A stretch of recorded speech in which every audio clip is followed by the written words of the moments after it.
It is a pleasure to introduce not only a very close friend, but also an extraordinary man. Greg Prince is a man who thinks with both sides of his brain. He received his AA degree from Dixie College in 1967 and soon enrolled at UCLA's School of Dentistry. After receiving his dental degree, he went on at UCLA's School of Medicine and earned a PhD in pathology. Greg accepted positions at the National Institute of Health and schools of medicine at Georgetown University, UCLA, and Johns Hopkins. During this phase of his life, he published 160 articles in medical and scientific journals. His pioneering research led to the RSV vaccine for high-risk infants. As president and CEO of Varian Systems, he now oversees its production and distribution. In addition to these achievements, he currently holds the Andrew Barnum Professorship in Biology at Dixie State University. But Greg is well-traveled on another road. In the 21st century, he turned to history. In 2005, Greg published with William Wright the highly acclaimed biography, David O. McKay and the Rise of Modern Mormonism. Says historian Jan Ships, this phenomenal work is much more than the life story of David O. McKay. Based on a wide array of sources, it is a remarkable combination of biographical narrative and historical analysis. Greg's book won the Mormon History Association and the John Whitmer History Association's Best Biography of the Year awards, and the Utah State Historical Society's Best Utah History Book Award. Last year, the University of Utah Press published Greg's book, Leonard Arrington and the Writing of Mormon History. Lester Bush describes it as a well-written, exceptionally well-documented biography of arguably the most important figure in 20th century Mormon intellectual history. It provides a captivating, highly readable history of Arrington's personal and professional life, almost unmatched in LDS biography. This book has just won, as we speak, just won the Evans Biography Prize. Greg Prince's topic this evening is Science versus Dogma. Biology challenges the LDS paradigm. Please welcome Greg Prince.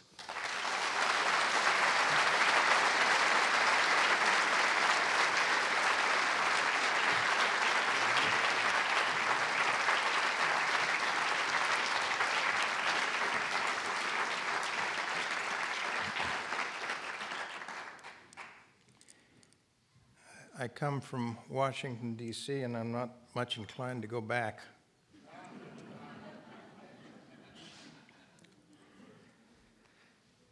When I started the research on the McKay biography in 1994, the first person I reached out to and the first interview that I did was Sterling McMurrin. Sterling became a dear friend, a mentor, a role model.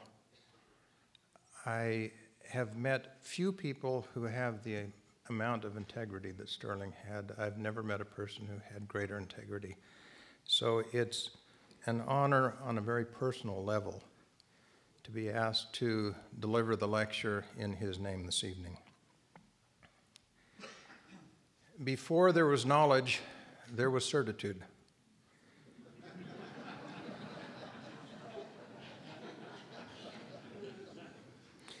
Throughout much of the 20th century, homosexuality, a word and concept that did not even enter the English language until 1892, was viewed either as an evil choice that could be unchosen or as a malady whose effect on society was so detrimental that it needed to be cured. Indeed, in 1952, the American Psychiatric Association, in the first edition of its Diagnostic and Statistical Manual of Mental Disorders, labeled homosexuality a disease. Public policy reflected medical dogma, and by 1960, private consensual sex between same-sex partners was not only condemned as morally wrong, but also defined as a criminal act in every state in the country. Religious traditions, on the rare instances when they even mentioned homosexuality, almost universally condemned it. Those of the Judeo-Christian variety cherry-picked verses from the Bible to justify their homophobia, even as they implicitly acknowledged that times had changed by ignoring that the book of Leviticus requires the death penalty, quote, if a man lies with a male as with a woman, end quote. The LDS Church, which mostly kept homosexuality in the closet until the Stonewall Riots of 1969, was nonetheless unequivocal in its opposition to it. In a private conversation with Apostle Spencer Kimball that may have influenced Kimball's subsequent hardline stance, Church President David O. McKay said that, quote, in his view, homosexuality was worse than heterosexual immorality, end quote. In other words, being gay was worse than committing fornication or adultery. Bruce McConkie, a general authority, wrote in his encyclopedic and audacious book, Mormon Doctrine, that homosexuality was, quote, among Lucifer's chief means of leading souls to hell, end quote. What little downside remained was filled by Apostle Mark Peterson, who in an editorial in the Church News placed homosexual offenses next to murder in his hierarchy of sins. After becoming church president in 1973, Spencer Kimball ratcheted up institutional homophobia. Merely being homosexual became grounds for excommunication. Brigham Young University, which in many ways represented the vanguard of the church, responded to the call by deploying its security officers to stake out gay bars in Salt Lake City, taking down license plate numbers and threatening to expel gay students unless they ratted on other gay students. Max McBride's BYU doctoral dissertation consisted of a grotesque clinical trial involving electrical shock as a means of redirecting homosexual orientation. The patient number was small, 14 volunteers, all male. The follow-up was all of 2 weeks, and the findings lacked any scientific validity. But the dissertation won McBride a PhD in psychology and damaged for life some of his subjects. All of these things were done with the best of intentions. Indeed, what intentions could be better than saving a soul from hell's fire?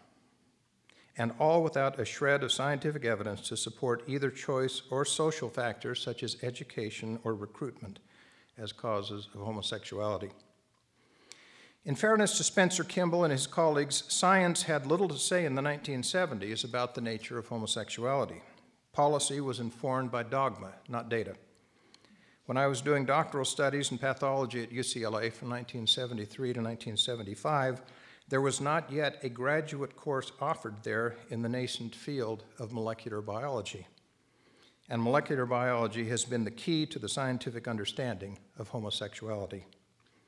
As the field matured and the sequencing of genes became routine, the hunt for the gay gene was on. The assumption was that homosexuality, like many physical traits such as eye and hair color, was determined by one gene. As it gradually became apparent that there was no single gay gene, behaviorists began to proclaim victory. But in fact, science had barely begun to speak. For the next few minutes, I will walk you through a summary of how science has informed us about homosexuality. I do this as a scientist who has spent over 4 decades in biomedical research. Bear in mind that what I will describe is an ongoing journey and not a destination. This is very much an interim report. That said, and with apologies to Theodore Parker and Martin Luther King, the arc of science is long, but it bends towards truth. 2 caveats to get started. One is that in this and subsequent sections, I will be speaking of the LGB portion of the LGBT world. That is, lesbian, gay, and bisexual, all of which refer to sexual orientation, the persons to whom one is sexually attracted. The flip side of the coin is gender identity, which is the gender with which a person self-identifies, independent of that person's anatomical sex. If the two match, one is called cisgender. If they differ, one is transgender. Transgender is an entirely different reality than LGB, one that science has yet to illuminate significantly. I bypass gender identity not because I view it as any less important than sexual orientation, but because the paucity of data doesn't allow me to say anything useful. However, I give an enthusiastic shout out to Senator Orrin Hatch, who in response to President Trump's recent assault on transgenders in the military said, "Look, People who are transgender, they don't choose to be transgender. They're born that way, and why should we hold that against them? And they're human beings, and many of them are extremely talented human beings, end quote. Amen and hallelujah.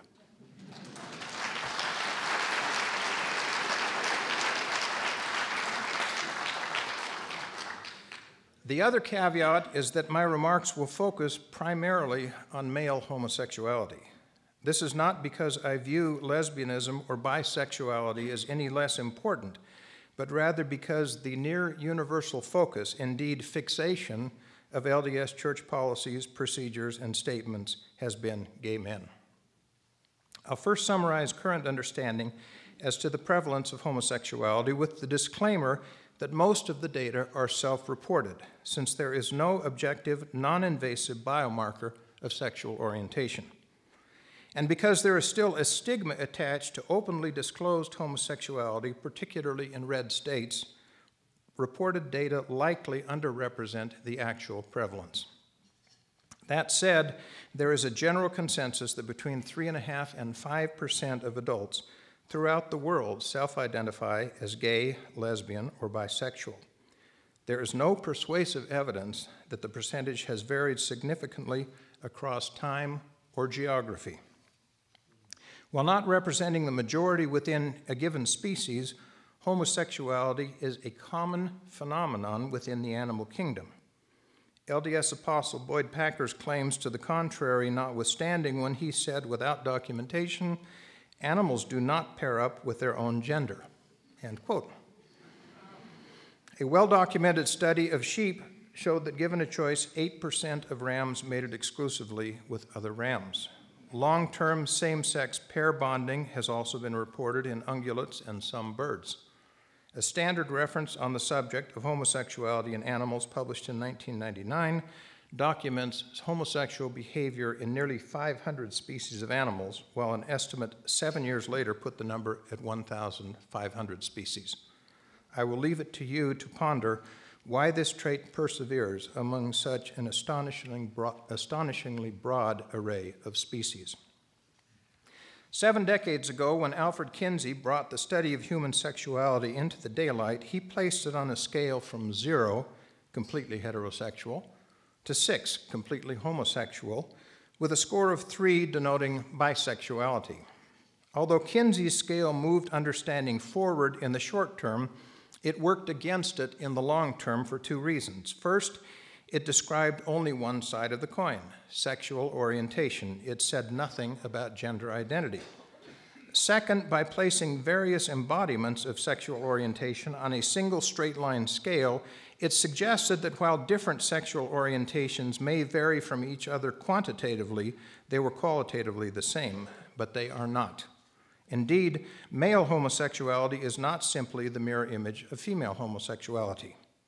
A special issue of National Geographic in January of this year, entitled Gender Revolution, notes that Facebook offers users 50 terms to characterize their sexuality. Rather than viewing sexuality linearly, one should imagine a multidimensional array, something like a galaxy of stars with clusters in some locations, single stars in others, and empty space in between. If you can construct that mental image, you have some appreciation for the complexity of human sexuality in all of its flavors, heterosexuality included, and also can appreciate that the search for a single basis of all sexuality, homosexuality, is as fruitless as the quest for the Holy Grail.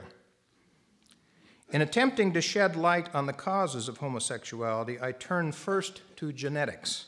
In using that word, I refer to the sequences of nucleotides in DNA, the beads on the string, that constitute the blueprint by which genes produce proteins. Epigenetics, on which I will spend more time, refers to the large variety of mechanisms that control how those genes function. Dean Hamer, a pioneer of the molecular biology of sexuality, didn't find the gay gene he sought, but he did find that gay brothers had an increased probability of sharing markers on the XQ28 region of the X chromosome. While not identifying a single cause underlying male homosexuality, Hamer's work, which has been confirmed broadly by other laboratories, provided strong evidence for a contribution of XQ28 and hence for genetics. More recent studies have shown that an additional marker, this one on chromosome 8, is shared between homosexual brothers at a rate significantly higher than between straight brothers. Before molecular biology came of age, family studies wherein homosexuality clusters in certain families, and more importantly, twinning studies, pointed towards a significant, although not decisive, role of genetics. The twinning studies are particularly compelling. There are two types of twins.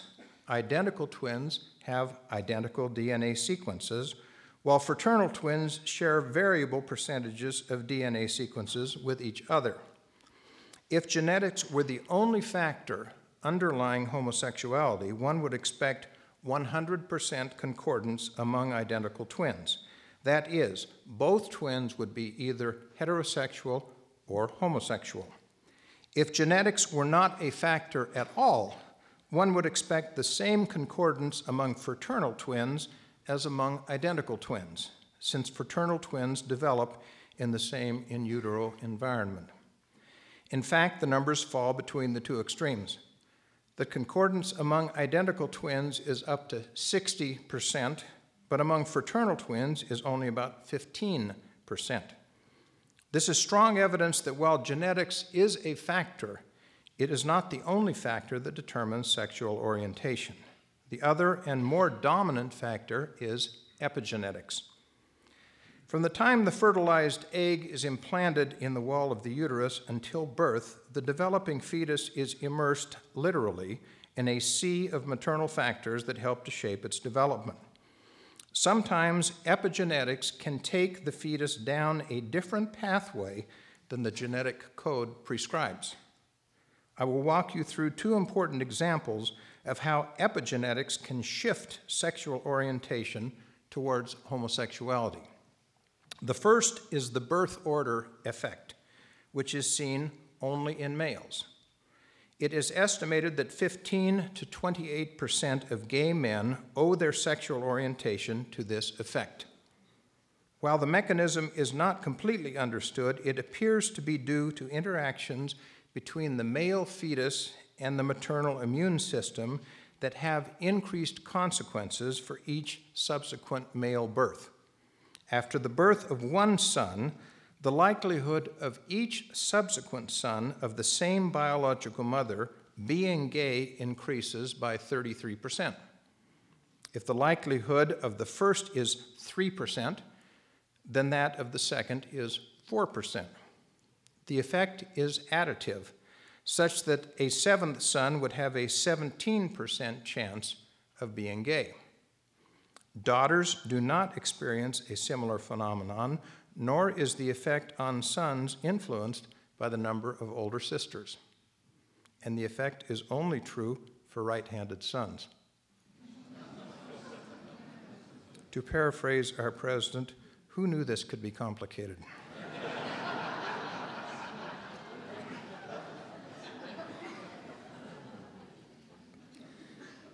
The other example is probably more important in causing homosexuality, though with a difficult title.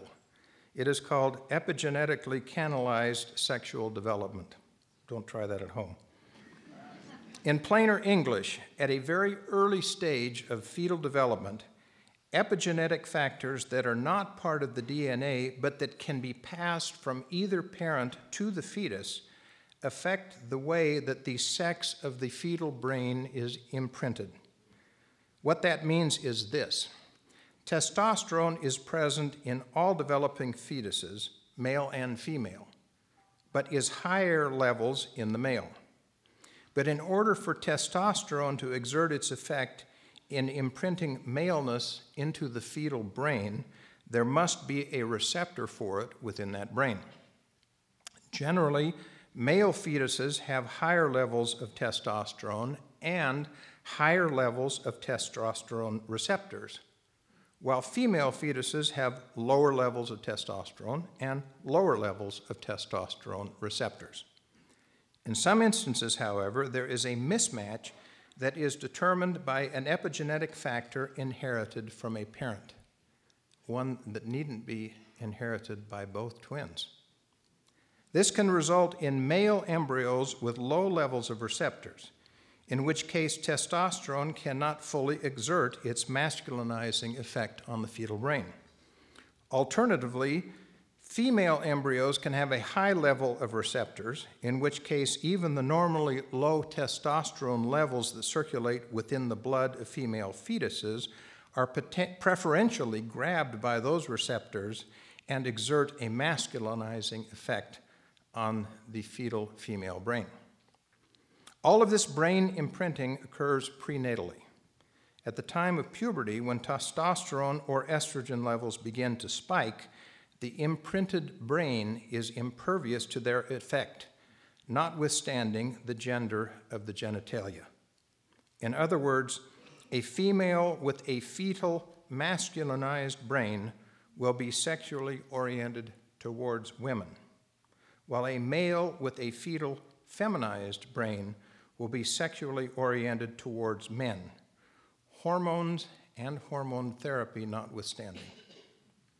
Since these epigenetic factors are not necessarily inherited equally, one identical twin may be gay while the other is straight in spite of them having identical DNA. Identical twins are not as identical as we once thought. The genesis of sexual orientation is an area of science that is undergoing much cutting-edge research, and it's certain that future discoveries will elucidate more examples of homosexuality being biologically determined, whether through genetics, epigenetics, or a combination. But the bottom line has already been written. Homosexuals are, indeed, born that way.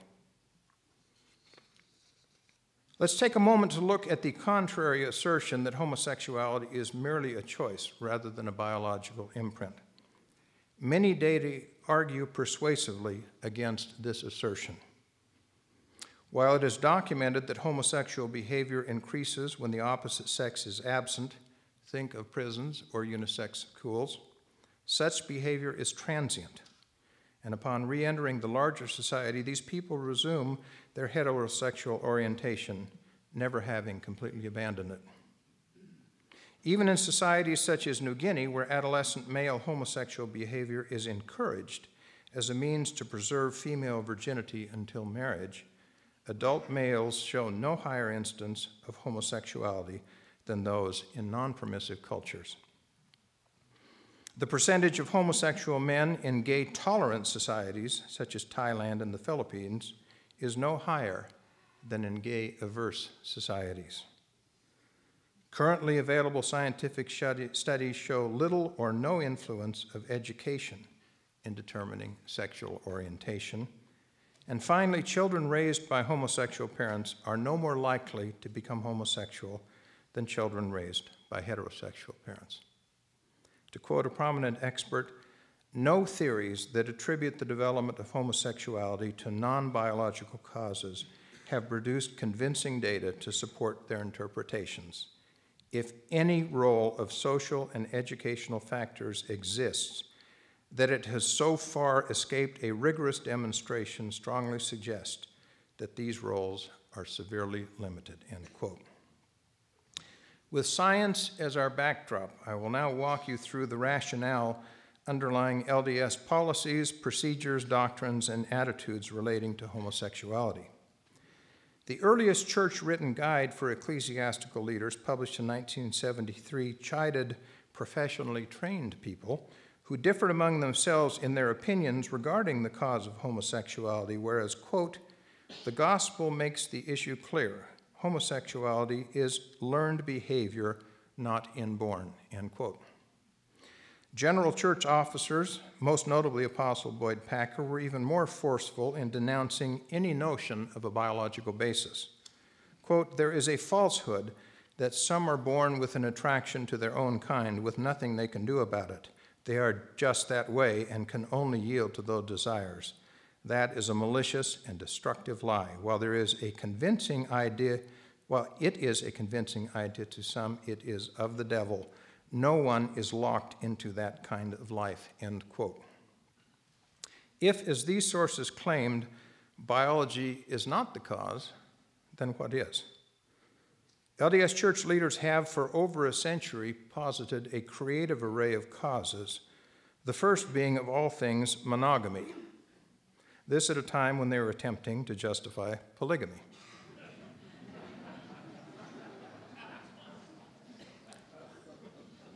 Others include contagion, satanic influence, pornography, curiosity, and proselytizing. None was tempered by uncertainty. The aversion to a biological explanation of homosexuality is common among other conservative religious traditions which justify their sin-based viewpoint by a highly selective reading of biblical verses. But the Mormon construct is more nuanced. Spencer Kimball's First Presidency wrote, "To believe that immoral behavior is inborn or hereditary is to deny that men have agency to choose between sin and righteousness. It is inconceivable that, as some involved in homosexual behavior claim, he would permit some of his children to be born with desires and inclinations which would require behavior contrary to the eternal plan," end quote. Yet another explanation derives from the Latter-day Saint belief that one's identity, including gender, began prior to birth. That is, spirit beings in a premortal state bore the identity that they would later have as physical personages and will remain unaltered in a postmortal resurrected state. Using again as a starting point the assumption that homosexuality is inherently sinful, this exercise in circular reasoning goes on to conclude that God is incapable of making a mistake that would place a person into a sinful state because of biological imprinting, and therefore there can be no biological basis for homosexuality. Boyd Packer gave this explanation in 1976. From our premortal life, we were directed into a physical body. There is no mismatching of bodies and spirits. Boys are to become men, masculine, manly man. Ultimately to become husbands and fathers, end quote. Having proclaimed without reservation that homosexuality is a choice rather than a biological imprint, church leaders naturally concluded that the choice could and should be reversed, that homosexuality could and should be cured. Cure was the first imagery used by church leaders to describe the manner in which homosexuality should be approached. The Bishop's Training Course and Self-Help Guide, published in 1970, proclaimed, "Though many have been told it is incurable, that is not true," end quote. The same year, future church president Spencer Kimball and senior apostle Mark Peterson published a pamphlet that concluded with the promise, "Remember, homosexuality can be cured if the battle is well organized and pursued vigorously and continuously," end quote.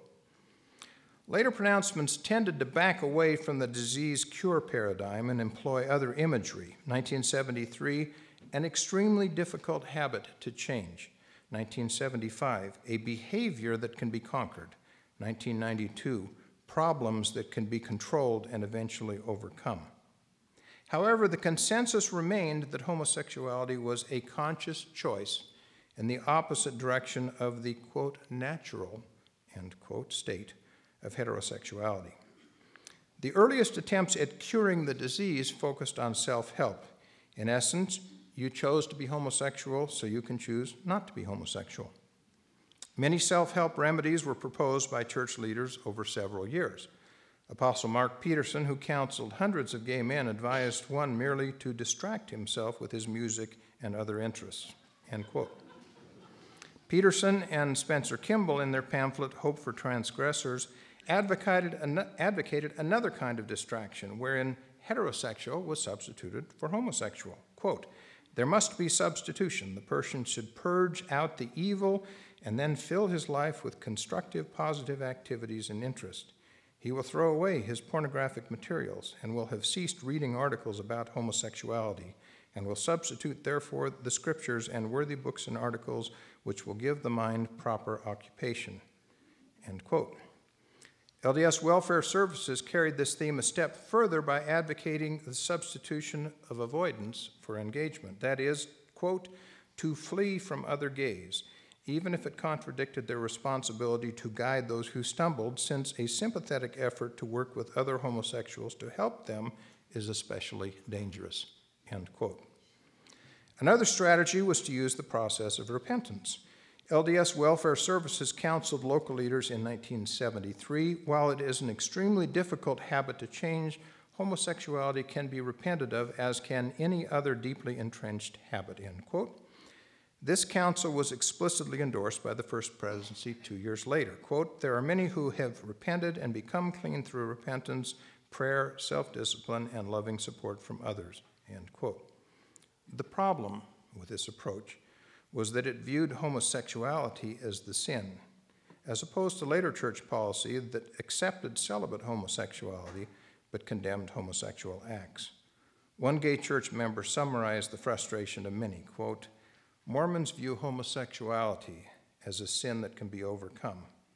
I know of many gays, including myself, who prayed until their knees are bloody and their hearts broken and still can't change, end quote. By far the most damaging suggestion was social role-playing that was promised to be the pathway out of homosexuality. Kimball and Peterson wrote, the entrenched homosexual has generally and gradually moved all of his interests and affections to those of his own sex rather than to the opposite sex, and herein is another step.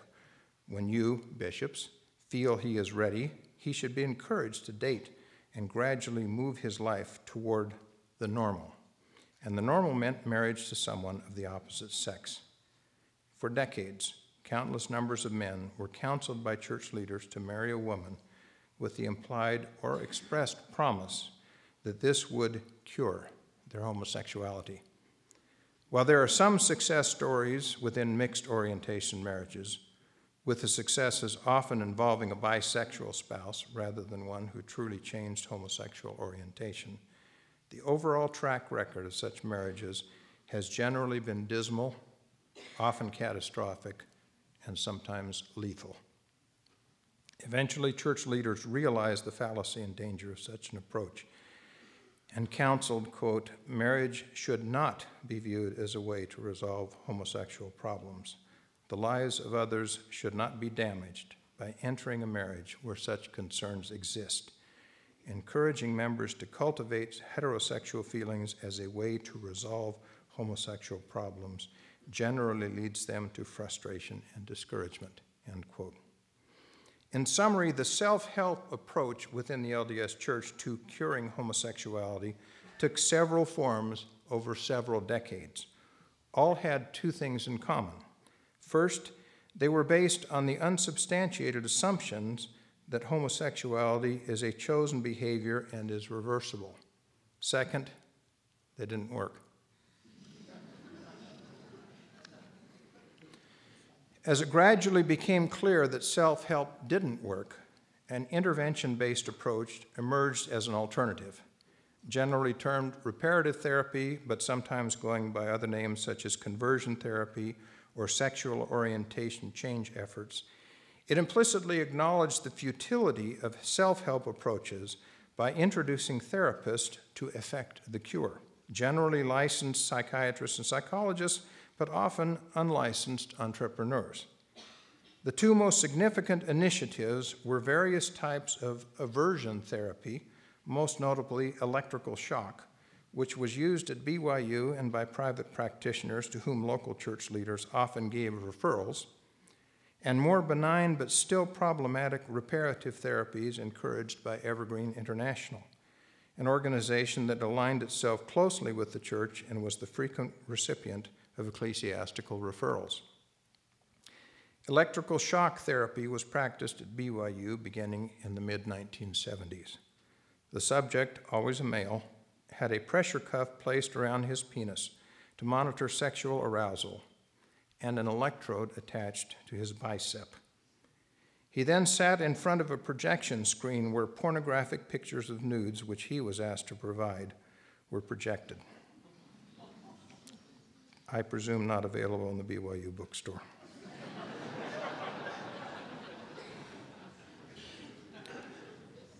If he experienced sexual arousal from an image of a nude male, he he would receive a shock in the bicep. Later versions of this, most likely performed off-campus, involved electrodes attached directly to the penis.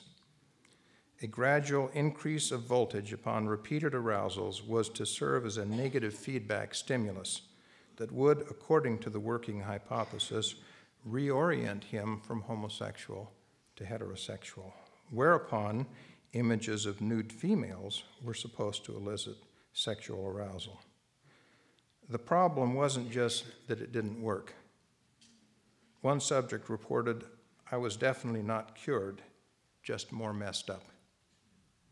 Another, who was the subject of electric shock therapy at BYU in 1977, was so messed up that he would not allow anyone to come within 6 feet of him.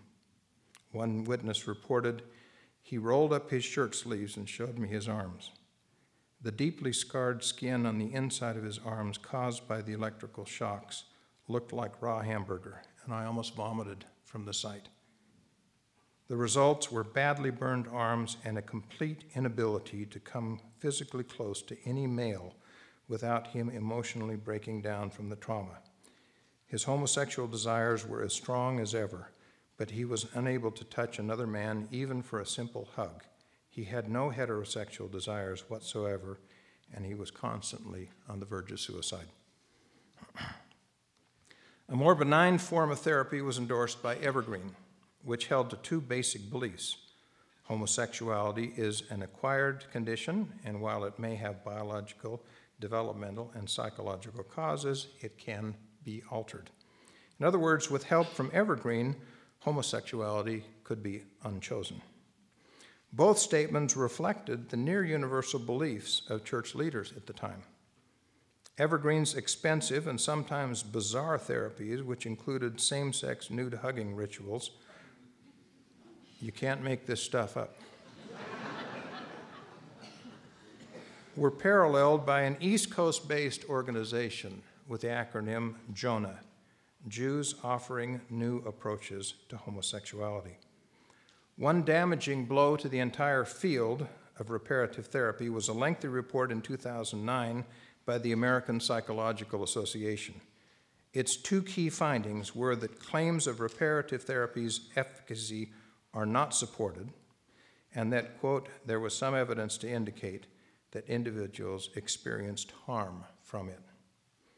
A second and perhaps lethal blow to reparative therapy was the court trial in 2015 of Jonah, which was sued on the grounds that it had committed consumer fraud by promising a cure that it could not deliver. With a Mormon plaintiff and several Mormon defense witnesses, the trial was watched closely by Evergreen and others. In 12 days of testimony, the defense could not produce a single witness who could give credible evidence that Jonah's therapy had worked. The jury ruled unanimously that Jonah's claims of sexual orientation conversion constituted consumer fraud. Since the verdict was announced on June 25, 2015, 1 day prior to the Supreme Court's ruling in Obergefell versus Hodges that upheld same-sex marriage as the law of the land, the public were generally unaware either of the outcome of the Jonah trial or of its implications for reparative therapy. In fact, the controversial practice was experiencing death knells. Along the way, as all attempts to cure homosexuality failed, no LDS leaders went on the record to suggest what should have been obvious to anyone open to the findings of science. The reason various kinds of therapy do not work is that they cannot work. You cannot change a biological imprint once it has been placed upon the developing brain. And the brain, not the genitalia, dictates sexual orientation. Scientists who were paying attention could see this coming for decades. Religionists, on the other hand, are guided more by dogma than by science. Confronted with data, they generally respond by shooting the messenger and becoming science deniers. Not until 2006 did a senior church leader take a step in the direction of acknowledging the findings of science, and then it was a very tentative, much nuanced baby step. Apostle Dallin Oaks said, in an abandonment of the certitude of prior church leaders as to the causes of homosexuality, quote, "The church does not have a position on the causes of any of these susceptibilities or inclinations, including those related to same-gender attraction. Those are scientific questions, whether nature or nurture. Those are things the church doesn't have a position on," end quote. 6 years later, 2012, the church launched a website, mormonsandgays.org, that for the first time abandoned the choice paradigm by stating individuals do not choose to have such attractions. In doing so, it moved to a new middle ground that allowed for a biological explanation without directly embracing it, while at the same time holding LGBT church members accountable for acting out the natural impulses of their not chosen homosexuality. Such a compromised position is understandable, albeit not acceptable, when one considers the conundrum of the church fully embracing biological causation. If LGBT people are biologically programmed to be what they are, how can a church justify punishing them? The question is not without precedent within Mormon history. For over a century, blacks were denied ordination to the LDS lay priesthood simply because they were black. It didn't go down well. So what's next? In spite of decades of denial of the scientific explanations of homosexuality, the LDS Church has actually had a long track record of being on the right side of science. On issues relating to medicine and sexuality, it generally has staked out fairly progressive positions and has implicitly encouraged medical research by LDS clinicians and scientists, regardless of the direction that research takes. The Church exhorts its members to seek medical care from competent, licensed healthcare professionals. It does not forbid or even discourage blood transfusions. It encourages organ and tissue transplantation, commending the donors for the selfless act that often results in great benefit to individuals with medical conditions. The pioneer of amniocentesis, a procedure whose results often lead to elective abortion, is an Orthodox Mormon.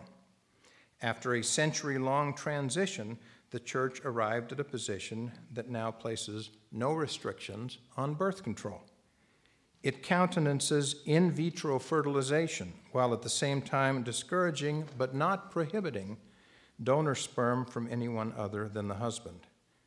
And the Church even has a relatively progressive policy towards elective abortion. But when it comes to homosexuality, church policies began with the conventional wisdom of the 1960s and essentially remained there, scientific progress notwithstanding.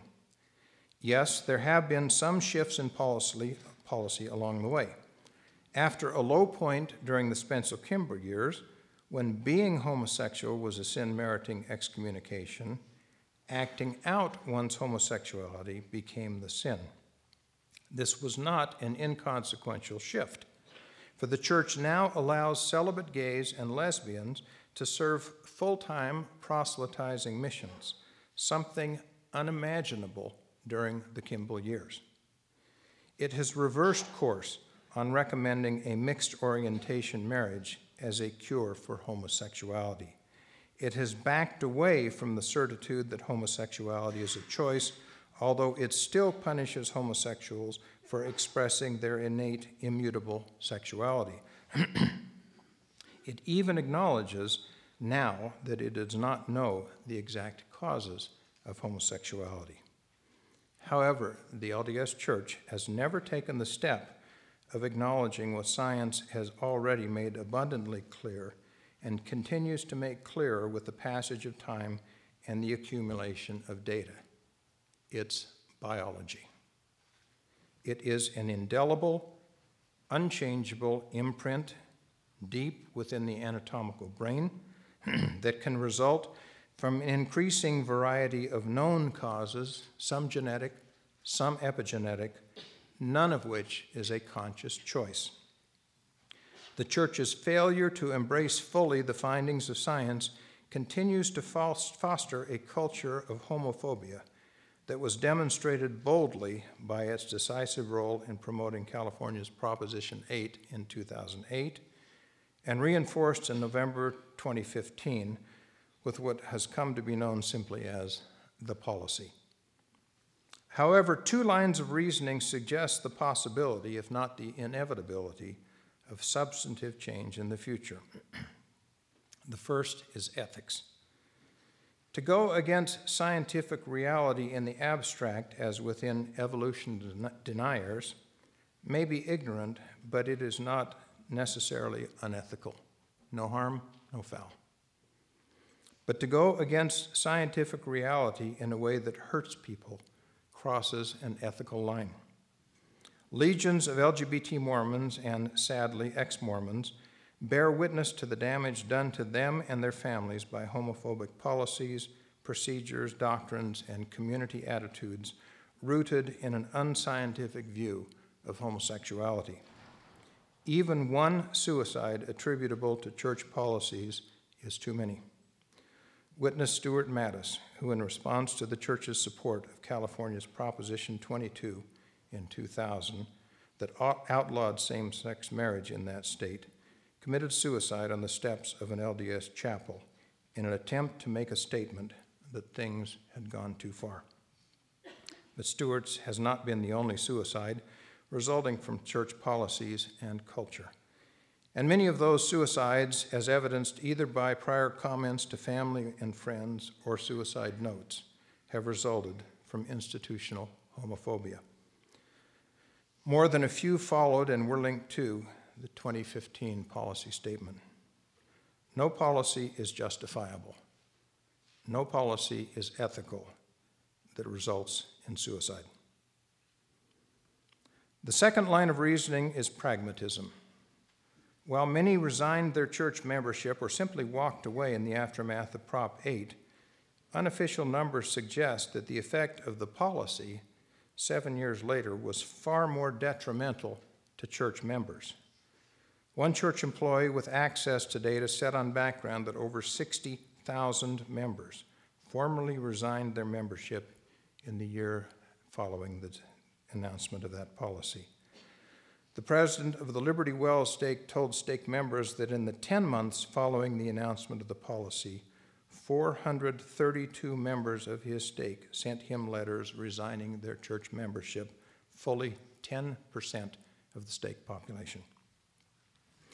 Along with LGBT church members, untold numbers of millennials for whom LGBT issues are paramount have simply walked away. And an increasing number of families are also withdrawing. Given the choice of supporting gay children or embracing policies and attitudes that are still demonstrably homophobic, they choose solidarity with their children, even if it involves the extreme measure of an entire family resigning church membership. The potential for continued hemorrhage leading to significant institutional weakening suggests the wisdom of a reappraisal of policies, procedures, and doctrines in the light of current and evolving scientific knowledge. A reappraisal that would be both pragmatic and ethical. What stands in the way of such a reappraisal?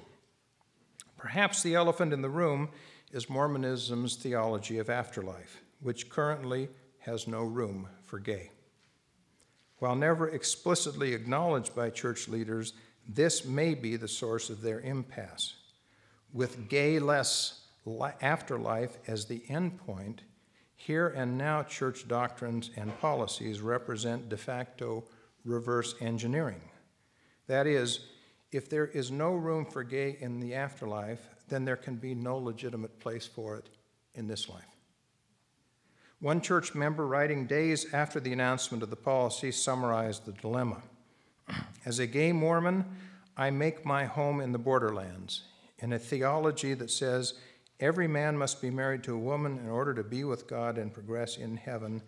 Gay Mormons are anomalies. No one quite knows what to do with us, end quote. If top-down change, that is, full embrace of a biological paradigm with its logical consequences, is unlikely, is there a plausible alternative for change? I believe there is, and it comes in the form of social justice. In essence, a bottom-up force for change. Perhaps the most potent force, although one needs patience for this one, will be the maturation of millennials, who simply reject the status quo. As these church members, assuming they hang around long enough, move up through the hierarchical pyramid, they are likely to bring along their worldview and challenge not only policies, but doctrines. They will be emboldened by an increasingly informative body of scientific knowledge about homosexuality, by the fact that doctrinal change has been a fact of life for Mormonism since its founding, and by a profound sense of social justice that will no longer allow injury or death to one of the church's most vulnerable constituencies. If they take the time to read their own history, they will understand that not a single significant LDS doctrine has gone unchanged through the entire history of the church. And when they come to that understanding, they will look forward instead of backward, embrace fully the foundational concept of continuing revelation, line upon line, and institute change at the most fundamental level. Science matters. If we embrace the findings of science that sexual orientation and gender identity are biologically and indelibly imprinted during fetal development and that they are varieties of normal, then we become a more just society, as well as recipients of the enormous gifts that LGBT people bring to the table. But if we reject the findings of science and insist that homosexuality is just a bad choice that can be unchosen, all of society suffers. The extent and timing of any changes in LDS policy or doctrine cannot be predicted with any accuracy. What can be predicted, and with substantial confidence, is that because LGBT issues are the civil rights issues of our time, as well as the moral issues of our time for millennials, the composition and vitality of the future church will be reflective of its ability to project moral authority on these issues. Thank you.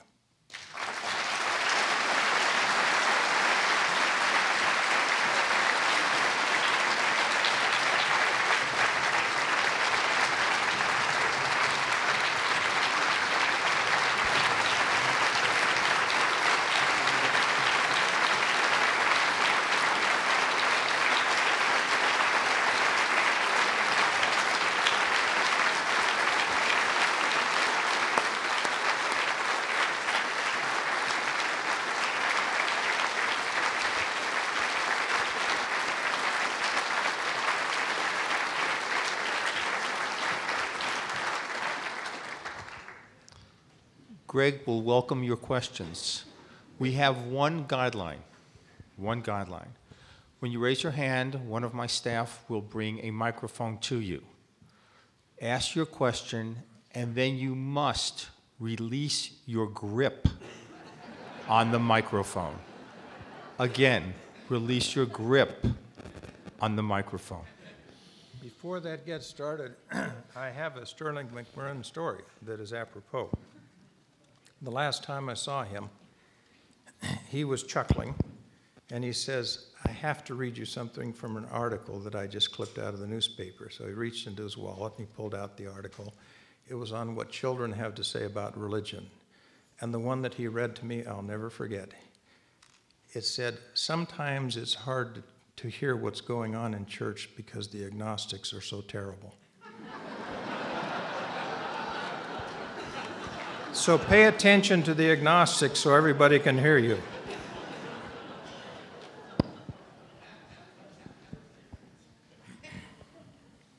Hallelujah and amen.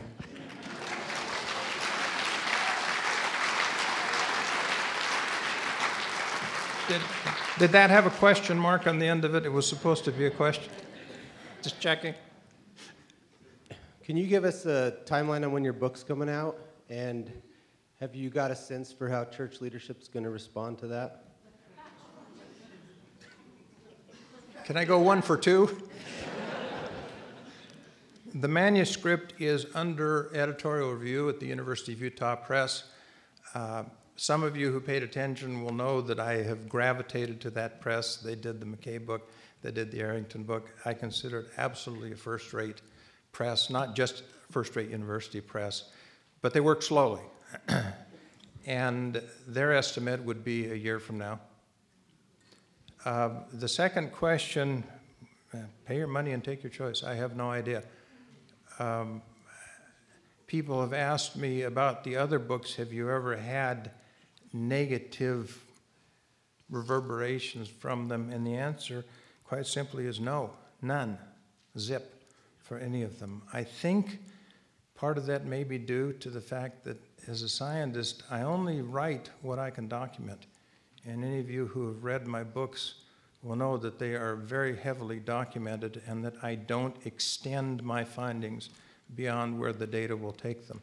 That doesn't mean that somebody is always pleased to read what I'm writing, but that's the same manner in which I have written this manuscript. If you take on an important topic, and that's what my mentor in pathology taught me up front, he said, always choose something that's important. And I've been astounded at how many people who have that choice in life choose to spend their whole life on a peripheral thing that's not important. If you work on something that's important, it is guaranteed that if you do it right, you'll have enemies. If you're worried about that, then stay out of the kitchen. I don't intend to make enemies. I don't intend to poke a stick in people's or institutions' eyes. I'm just trying to take a very, very difficult and extremely important subject and try to make some sense out of it. That's a longer answer than the question called for, but... Thank you for your books. They've been very helpful for me and for many people that I know. I'm looking forward to this one. I don't think I've ever met someone that said, Greg Prince's book, that kept me in the church. And I'm left with the impression that you have a great desire for millennials to stay within the church and make it work. And my question to you is, do you feel like writing books is helping you in that aim? All I can say is that I hope it is, because that's the intent. In May of this year, I was elected to the Board of Governors of Wesley Theological Seminary in Washington, D.C., which is the largest Methodist seminary in the country. And it's not just a great honor to sit in that group, because they've never had a Mormon on any of their advisory boards, much less their Board of Governors. But by interacting with all of these Protestant and some Roman Catholic denominations, I find that we're all in the same boat as far as millennials. There's not a tradition in the United States that is winning with millennials. It is a strategic problem for all religions.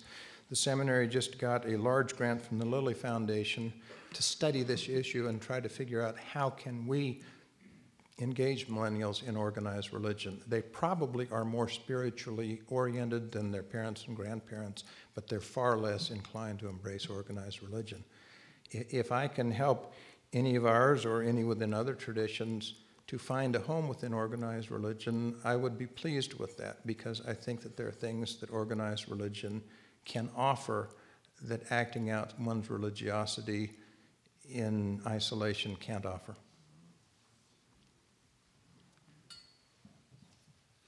And you and I have only met via Facebook, which is great. My name is Bruce Hanks, and I won't take a lot of time, but I want to thank you for one of the greatest kindnesses that a soul has ever done for me. Dr. Prince and I share one thing in common. He has an autistic son. I have an autistic daughter, and they're about 8 months apart. We've never met before, but your writings have given me more hope in a culture that doesn't know how to deal with these kind of things. My question is still scientific, though. As my wife and I have wandered through the hurricane of autism, I think we have tried almost every known pharmacological mix known to the medical community and then some. And we are now wandering with other Utah-based families who have autistic children into the realm of medical marijuana. You might find it interesting that my wife would not say that word for the better part of a year. She called it the magic juice. There are other synonyms I've heard too. I've come to believe that it is. Is this cannabis oil? Yes. Yeah. Which we are purchasing, somewhat outside the bounds of legality. In Utah? Along with many other families. Yeah. I'd like to see if you wouldn't mind commenting on a broader range of scientific study relating to medical marijuana. I don't want to venture into that because it's not the topic of the lecture tonight and because I don't know the science of that yet.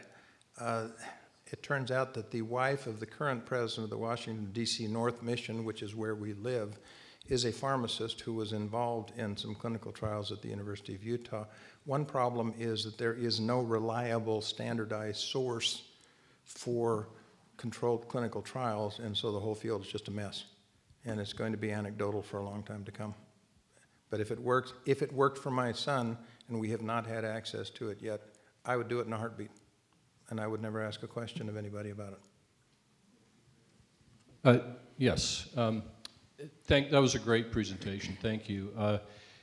Brigham Young bought into an ideology that blacks and whites intermarrying would cause widespread infertility and de-evolution that could wipe out the human race. And that planted the seed that led to the ban of blacks in the temple. And now in the modern era, Spencer Kimball and Dallin Oaks both indicated that homosexual marriage could become so widespread that it could lead to national suicide because everybody might be tempted by the devil enough to enter into it, and it could also wipe out the human race. In one generation, they said. In one generation. What parallels do you see between Brigham Young's ideology and the ban of blacks from the temple and priesthood and homosexuality in the church today? I think if you take some of Brother Hank's cannabis oil, it may allow you to figure that out.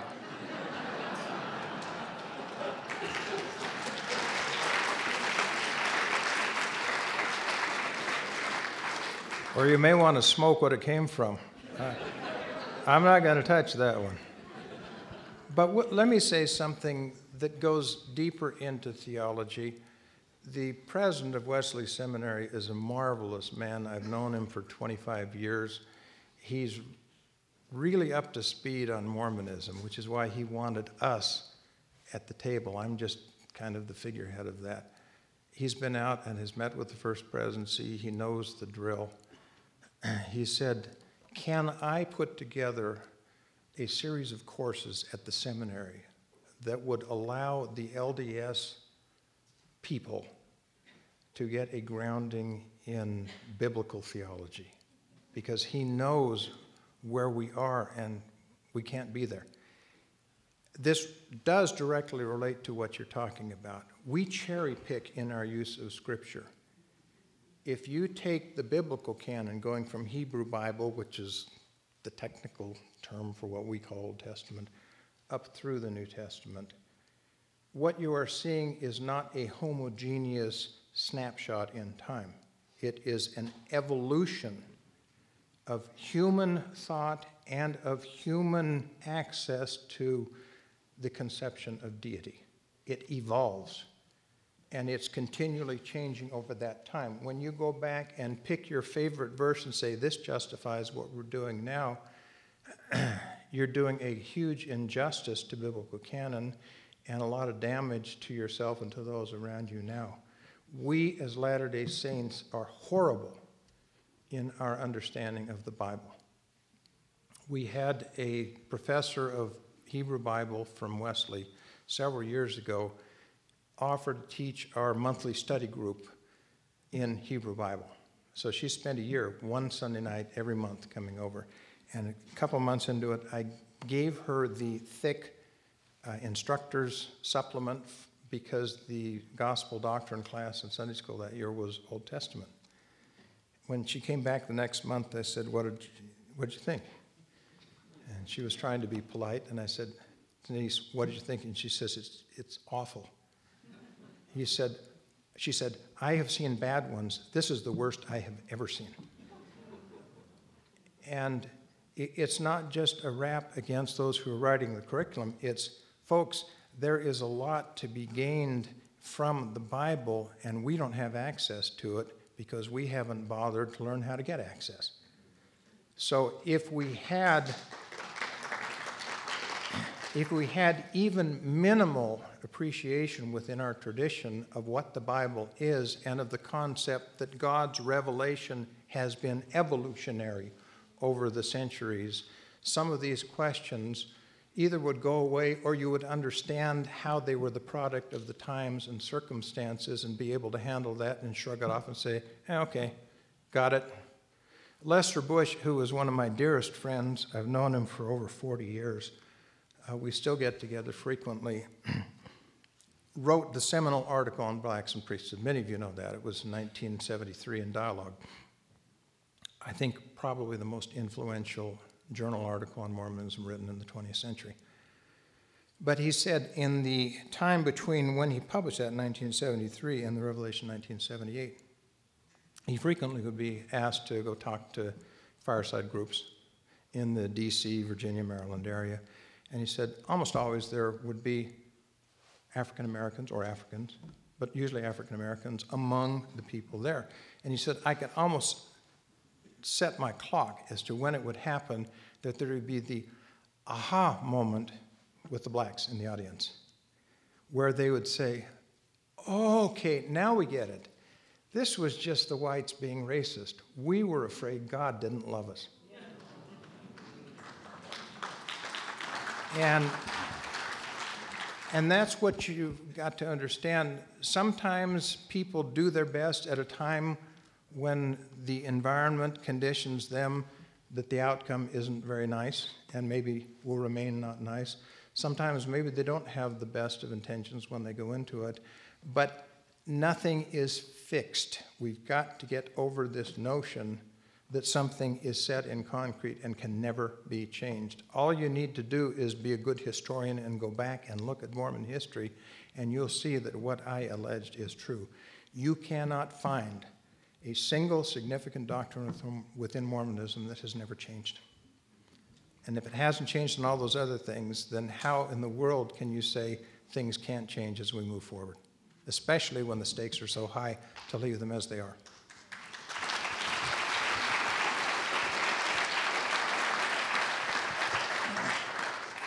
Yes. What a wonderful talk. Thank you so much. I am a former colleague of Sterling McMurrin's and a very close friend of his. I know if he were here today, how much he would have loved your talk. I can guarantee that. Also, we all owe a collective sense of gratitude to our director of the center, Bob Goldberg, for doing these wonderful events and bringing these wonderful speakers like you. Your mic's not on. Or get it closer. So, okay, so I would like to start with my question, which is this. I think there is a more foundational and fundamental dogma going on here that I would like to see that you could, I would like to see you to comment on that, which is this.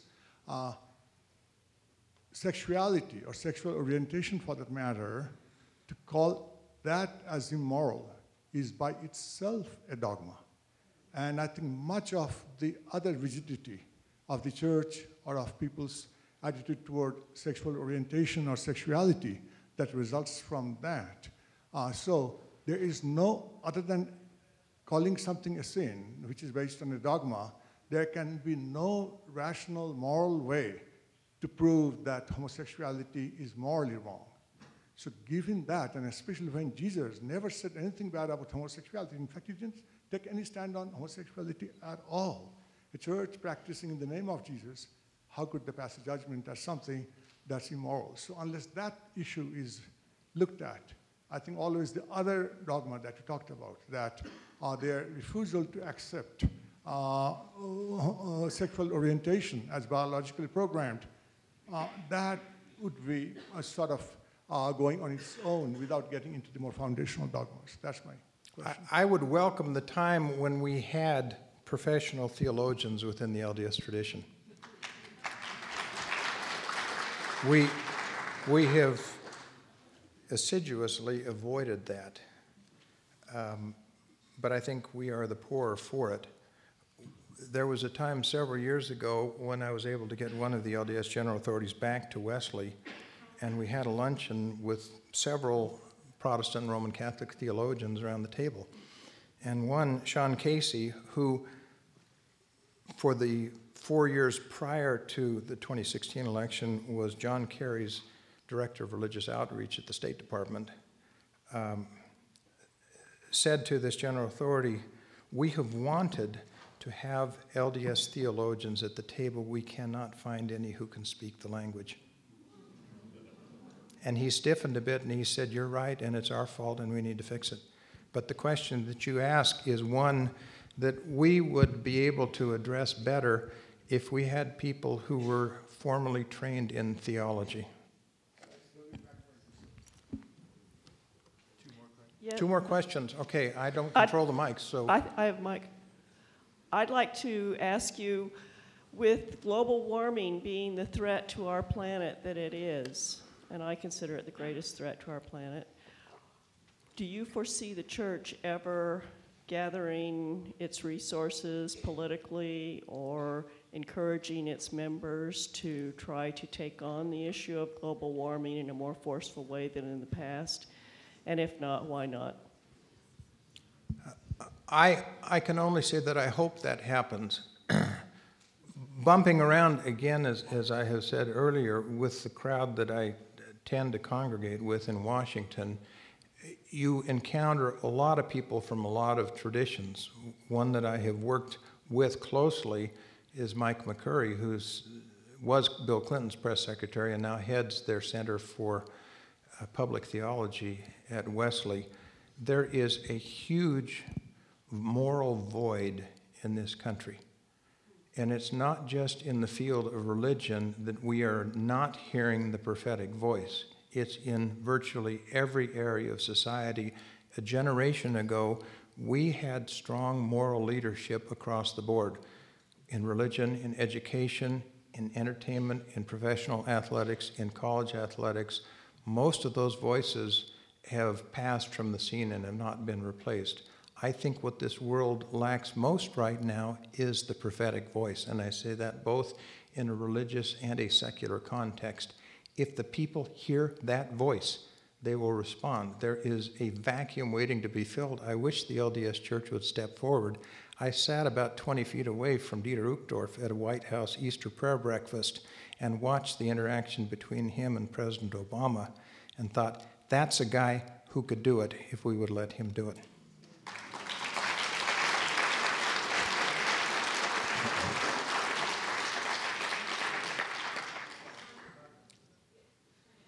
Last question. My question is, if the church were not to change its policies or continued on the current path, could you talk about the consequences that either BYU could face in terms of accreditation or job recruiting, or the church could face in terms of tax-exempt status? Could you walk us through scenarios that could play out if we didn't change our policies? I don't think as an American society we're anywhere close to that having a truly detrimental effect either on the church or on BYU from the federal level. I just don't think we're there. In part, we are actually less homophobic than a lot of other churches are. And the government allows an enormous amount of flexibility for religions to practice their religion, and that includes universities that are religion-sponsored. So I don't think that that is going to be a strategic problem. I think that the real problem is the hemorrhage. And when you are losing disproportionately your young, vital, intellectually active members on this single issue, and this single issue for Mormonism and for most other Christian and even Judaic traditions is the issue that will determine whether they stay or they go.